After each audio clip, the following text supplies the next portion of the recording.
Comes to the child and teen ADHD brain, one of the most important things for parents to remember is that language makes dysregulation worse.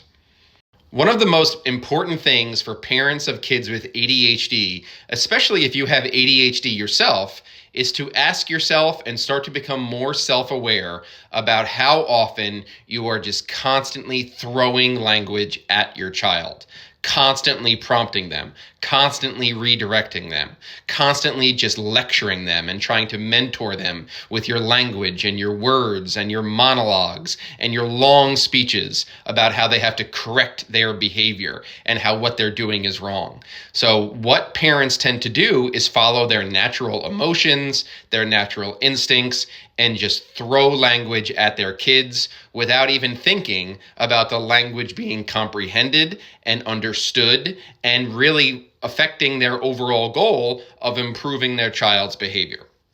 Somewhere along the line, we all became under the impression that kids learn through our lectures and our words.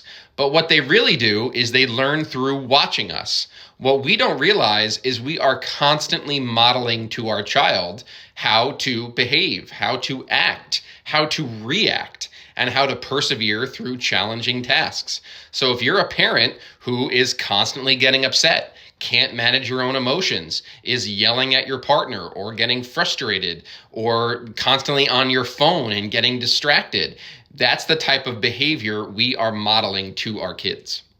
So parents have to start to ask themselves, how can I replace my words, replace my lectures with visual models? Model to your child so that your modeling can be a visual practice for them and it better sticks within their working memory than the disorganized language mind of an ADHD brain. The ADHD brain is highly disorganized and the internal language is very chaotic and really disorganized. So the lectures are not sticking. The lectures are making the dysregulation worse. Let's start to focus on modeling.